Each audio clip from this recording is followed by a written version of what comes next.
নমস্কার, সুরজিৎ মান্না ক্রিয়েশনস চ্যানেলের পক্ষ থেকে তোমাদের সবাইকে সুস্বাগতম। আশা করি তোমরা সকলে ভালো এবং সুস্থ আছো। আমি তোমাদের জন্য এই ভিডিওটিতে তুলে ধরছি 2025 সালের ক্লাস 9 তথা নবম শ্রেণীর ছাত্রছাত্রীদের জন্য ফার্স্ট ইউনিট টেস্ট তথা প্রথম পর্যায়ের মূল্যায়নের জন্য রায় ও মার্টিন প্রশ্ন বিচিত্রা থেকে ইতিহাসের 100 প্রশ্নপত্রের সম্পূর্ণ সমাধান করছি। তার আগে তোমাদের কাছে অনুরোধ, তোমরা ভিডিওটি না টেনে পুরোটা দেখো। ভিডিওটি কেমন লাগলো কমেন্ট করে জানিও। ভিডিওটিতে লাইক দাও এবং প্রচুর পরিমাণে তোমার প্রিয় বন্ধু বান্ধবীদের মধ্যে শেয়ার করো। যদি চ্যানেলে নতুন হও তাহলে চ্যানেলটিকে সাবস্ক্রাইব করে চ্যানেলের পাশে থাকো। আলোচনা শুরু করছি।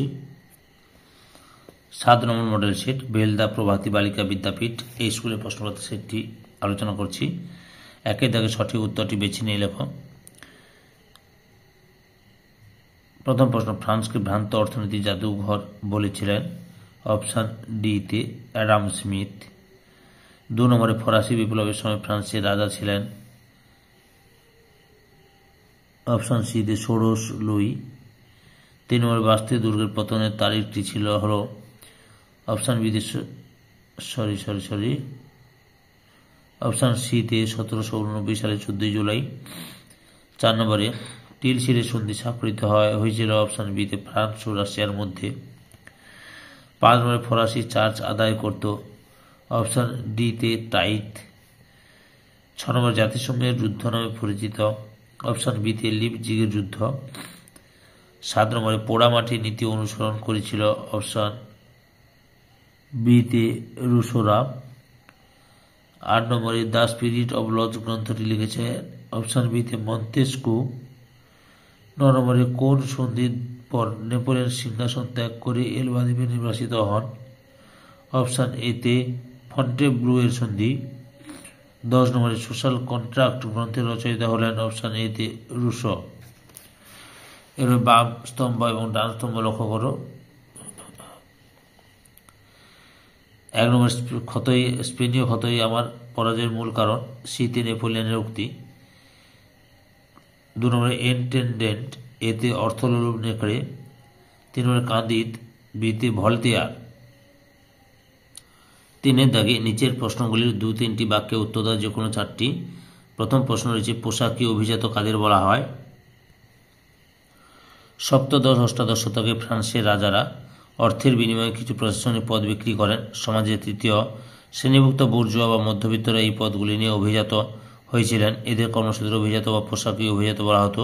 এদের মধ্যে ছিলেন প্রশাসন, আইন এবং বিচার বিভাগের উচ্চপদস্থ কর্মচারীরা। 2 নম্বরে কোড নেপোলিয়নের 2টি ত্রুটি উল্লেখ করো। কোড নেপোলিয়নের প্রধান কয়েকটি ত্রুটি ছিল: সমাজে নারীদের মর্যাদার হ্রাস, শ্রমিকের গুরুত্বহীনতা ইত্যাদি। 3 নম্বরে টেনিস কোর্টের শপথ কাকে বলে? 1789 খ্রিস্টাব্দের 20 জুন তৃতীয় সম্প্রদায়ের প্রতিনিধিরা স্টেটস জেনারেলের অধিবেশনে তাদের জন্য নির্দিষ্ট সভাকক্ষে প্রবেশ করতে গিয়ে দেখেন সেটি বন্ধ আছে। তখন তারা আবেসিয়েস ও মিরাবোর নেতৃত্বে পাশে টেনিস খেলার মাঠে সমবেত হন। এখানে তারা শপথ গ্রহণ করেন যে যতদিন না ফ্রান্সের জন্য একটি নতুন সংবিধান রচনা হচ্ছে ততদিন তারা ঐক্যবদ্ধভাবে কাজ করবেন। একে টেনিস কোর্টের শপথ বলা হয়। 4 নম্বর প্রশ্ন, শতদিবসের রাজত্ব বলতে কি বোঝায়? 1814 খ্রিস্টাব্দে মিত্র শক্তির কাছে পরাজিত নেপোলিয়নকে ফ্রান্সের সিংহাসনচ্যুত করে এলবা দ্বীপে পাঠানো হয়। নেপোলিয়ন 1 বছরের মধ্যেই 1050 জন সৈন্য নিয়ে এলবা দ্বীপ থেকে ফ্রান্সে ফিরে আসেন। এই সময় নেপোলিয়ন ফ্রান্স 1815 খ্রিস্টাব্দে 20 মার্চ থেকে 29 জুন পর্যন্ত 100 দিন রাজত্ব করেন। একে শতদিবসের রাজত্ব বলা হয়। 4 দাগে নিচের প্রশ্নের 7-8টি বাক্যে উত্তর দাও। প্রথমে হচ্ছে ফ্রান্সের বিপ্লব পূর্ব কর ব্যবস্থার বিবরণ দাও। এই যে ভূমিকা বিপ্লবের পূর্বে ফ্রান্সের বুর্ব রাজবংশ এখান থেকে শুরু করবে। যে ফ্রান্সের কর ব্যবস্থা প্রত্যক্ষ কর, পরোক্ষ কর এবং এই যে কর দিতে, এখান থেকে কর পরোক্ষ কর দিতে না, এত পর্যন্ত লিখো। তাহলে ফ্রান্সের কর ব্যবস্থা এখান থেকে শুরু করবে, পরোক্ষ কর দিতেন না, এত পর্যন্ত লিখবে। 2 নম্বরে বাস্তি দুর্গের পতন ও তার গুরুত্ব লেখো। এই বাস্তি দুর্গের পতনের কারণ বা পতন, বাস্তি দুর্গ ছিল এই যে এখান থেকে পতন, পতনের কারণ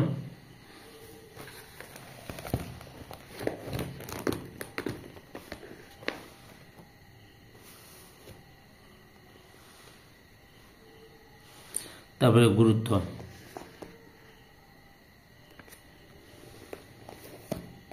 এই যে গুরুত্ব।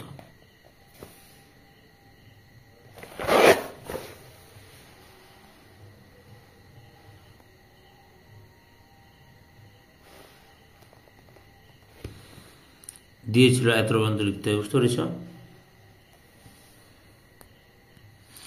নেপোলিয়ন রাশিয়া অভিযানের ব্যর্থতা 4টি কারণ আলোচনা করো। নেপোলিয়ন ও তার ব্যর্থ মস্কো অভিযান, এখান থেকে শুরু করবে। রাশিয়ার পোড়ামেটি নীতি, রাশিয়ার প্রাকৃতিক অবস্থা, রুশ বাহিনীর আক্রমণ,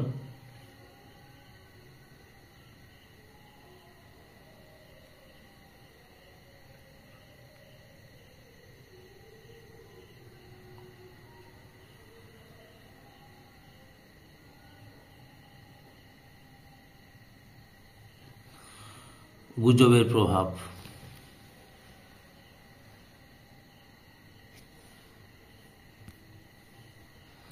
ব্যর্থ করেছিল এত পর্যন্ত লিখবে।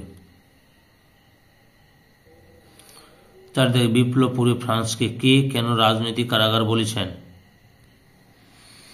এই 1789 খ্রিস্টাব্দে ফরাসি বিপ্লবের পূর্বে বাস্তের দুর্গ রাজনৈতিক কারাগার হিসেবে পরিচিত ছিল। এখান থেকে শুরু করে রাখা হয় এত পর্যন্ত লিখবে।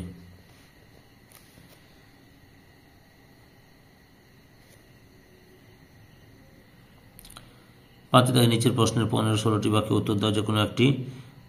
প্রথমে রয়েছে ফরাসি বিপ্লবের দার্শনিকদের ভূমিকা কী ছিল? ভূমিকা থেকে লেখা শুরু করো, অর্থাৎ এখান থেকে লেখা শুরু করো। দার্শনিকদের ভূমিকা মন্তেস্কু, 2 নম্বরে ভলতেয়ার, 3 নম্বরে রয়েছে রুশো,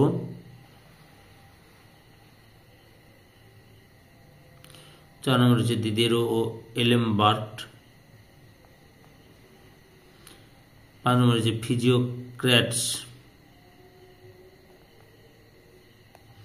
দার্শনিকদের ভূমিকার মূল্যায়ন, পক্ষে যুক্তি, বিপক্ষে যুক্তি এবং মন্তব্য সহায়তা করেছিল এত পর্যন্ত লিখবে, বুঝতে পেরেছ? 2 নম্বরে নেপোলিয়নের পতনের কারণগুলি আলোচনা করো। লক্ষ্য করো নেপোলিয়নের পতনের কারণ, ভূমিকা থেকে শুরু করবে। নেপোলিয়নের পতনের কারণ হচ্ছে নেপোলিয়নের অপরিমিত উচ্চাকাঙ্ক্ষা, সাম্রাজ্যের দুর্বল ভিত্তি,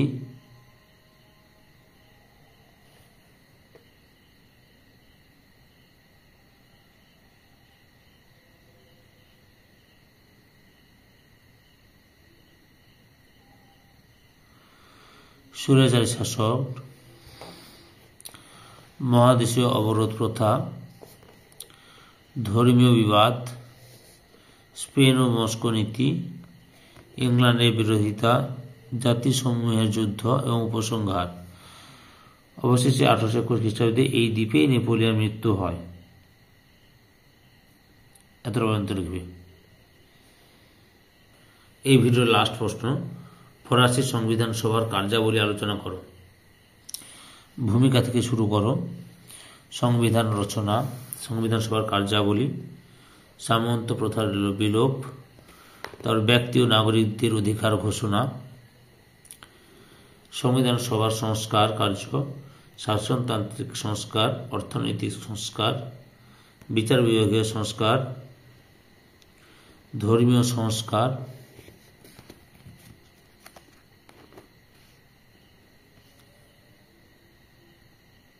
লাস্টে মন্তব্য রয়েছে, মন্তব্যটিও লিখে দেবে। অর্থাৎ ফ্রান্সের জনগণের হাতে ক্ষমতা প্রদান করেছিল এত পর্যন্ত লিখবে।